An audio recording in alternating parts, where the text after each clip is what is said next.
That was close. I don't think you're supposed to drink that.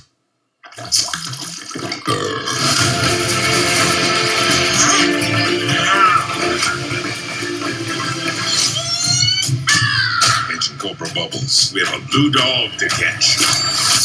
No, wait!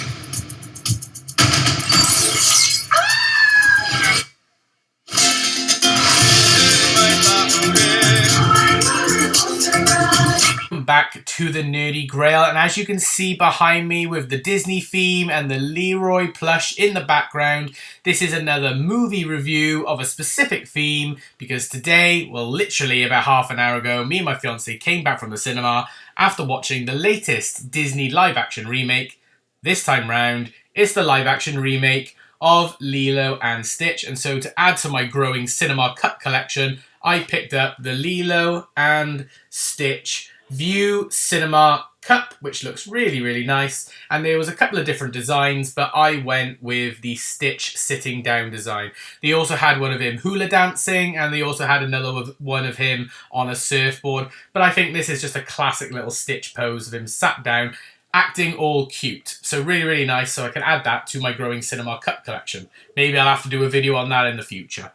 But yeah, the Disney live-action remake of Stitch was really, really good, to be fair. I think overall, if I was to put it in a ranking of the live-action remakes, which is another video idea I could do in the future, I would say it would be on the higher end of the list, especially after the last Disney live-action remake of Snow White, which I've also done a review on, so if you want to check that out, feel free to do so.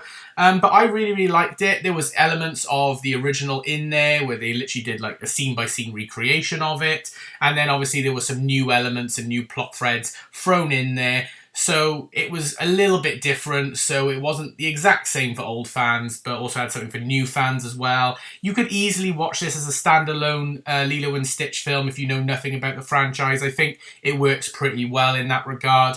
Chris Saunders also comes back, you know, as he had a hand in this film anyway, but obviously to do the iconic voice of Stitch for us, which is fantastic. So Stitch is just how you remember him, and he looks brilliant as well.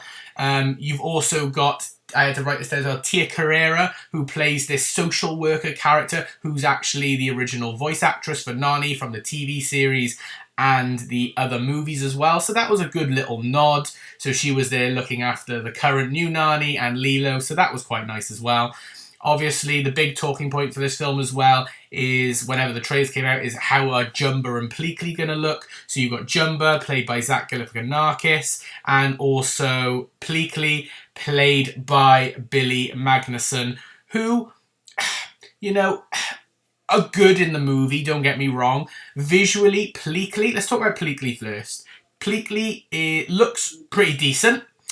He's not perfect by any shape of the imagination, and I was a bit unsure about him to start with, but he grew on me as the film went on.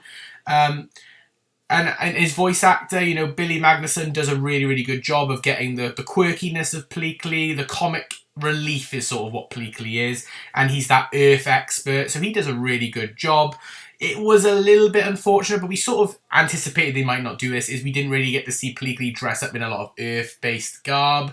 We mainly saw him at the start of the film in like a cowboy outfit and then in his earthly human form, but that's all right.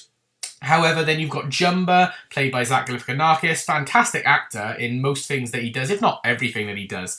However, I'm not going to lie, if I was to pull out one little negative for me of the movie, I would actually say it's in Jumba. And I'm not just talking about his design, which unfortunately for me, I thought was like Pleakley going to grow on me as the film went on. It actually doesn't. By the end of the movie, I still couldn't quite get attached to Jumba's design. It just didn't grow on me. And to be fair, considering the budget of this movie, which I know is on the cheaper end of the live-action Disney remakes, they do get to spend an awful lot of time, Jumba in particular, in his actual Jumba form rather than human form, which is interesting. But that's not necessarily a good thing if you don't like the design.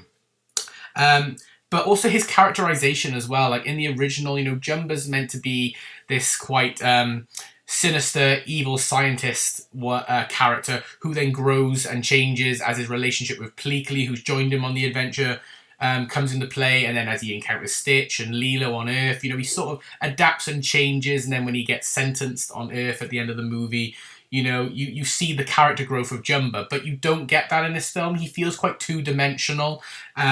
He doesn't have the depth that the original Jumba had, if I'm being perfectly honest. He was just generic bad guy. You know, his mission from the councilwoman was retrieve experiment 626 and bring him back to me. And that was it. And that's all he had in his mind. So he never changed. His relationship with Pleakley was just one of annoyance. He didn't want to be with Pleakley. And that was just clear all through the film. You know, like, their comedy duo wasn't really there for the most part, which was unfortunate for me. Like, I liked the acting for the most part. I thought it was fine. But I just missed that character growth. And by the end of the movie, obviously in the original, Jumba and Pleakley also stay on Earth to look after Stitch. But in the live-action remake, only Pleakley stays on Earth.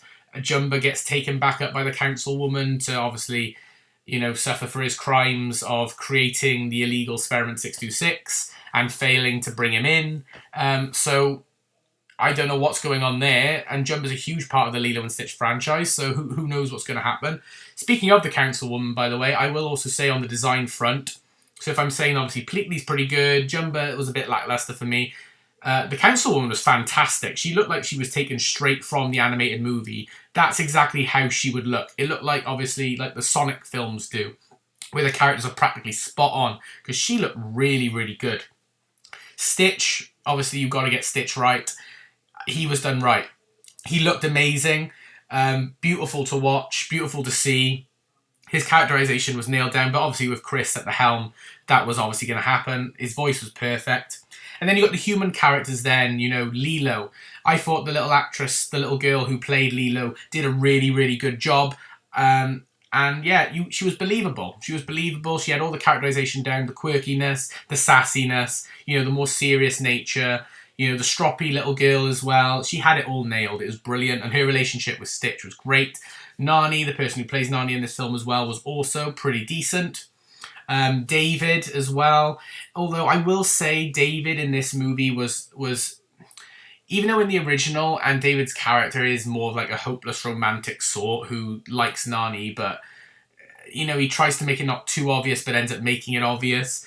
It was very obvious in this movie that he was only there just as a romantic interest for Nani, but Nani's obviously not interested, but David is too interested. It was kind of taken as like a comic relief style thing, and David was the butt of everyone's joke, and that was a little unfortunate as well. Cobra Bubbles as well in this film was done really, really well, although he's sort of taking on the Jumba role by the looks of it at the moment, because he's staying to look after and keep an eye on Lilo and everything as well. Like, there's a scene towards the end where he sat on the sofa with Pleakley, a bit like what Jumba should be doing. So yeah, it is all a bit weird, really, if I'm being perfectly honest.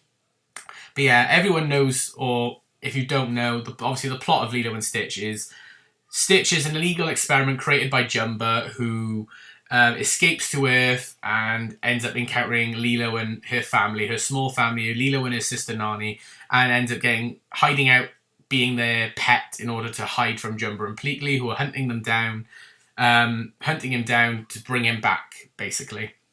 And ends up, you know, growing attached to Earth and ends up staying on Earth, and then that's where the series progresses. Simple plot, but it's done pretty, pretty well. I will say visually in this film, it is beautiful. The space scenes with the spaceship, the Grand Councilwoman, all really well. You know, Hawaii and the location footage was great. Beautiful, beautiful sunsets. The underwater scenes were great.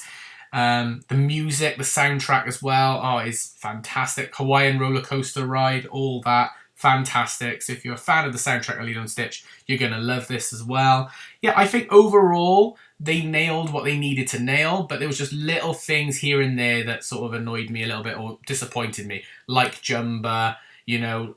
Jumba in particular really frustrated me, because Jumba's one of my favourite characters in Lilo and Stitch, and I just don't think they quite nailed him, to be honest. But overall, as a live-action remake, Lilo and Stitch, it's done pretty well. So what would I rate it if I was to give it a rating out of 10? I would probably give Lilo and Stitch I'm going to be generous, and I'm going to give it an 8 out of 10 because I thoroughly enjoyed it. I'm definitely going to be watching it again. And who knows, maybe Jumba will grow on me more and more as I see it. And who knows what will happen in the future, because I think they are planning to potentially do sequels, which would be really, really good. But that is going to be my short little review on the live action version of Lilo and Stitch. I hope you did enjoy this video. If you did, please like it by giving it a thumbs up and comment down below your thoughts on Disney's live action Lilo and Stitch. And subscribe if you are new. But for now, this is the Nerdy Grail signing off. I hope you've had an amazing day and I will see you all in the next video. Bye for now, everyone.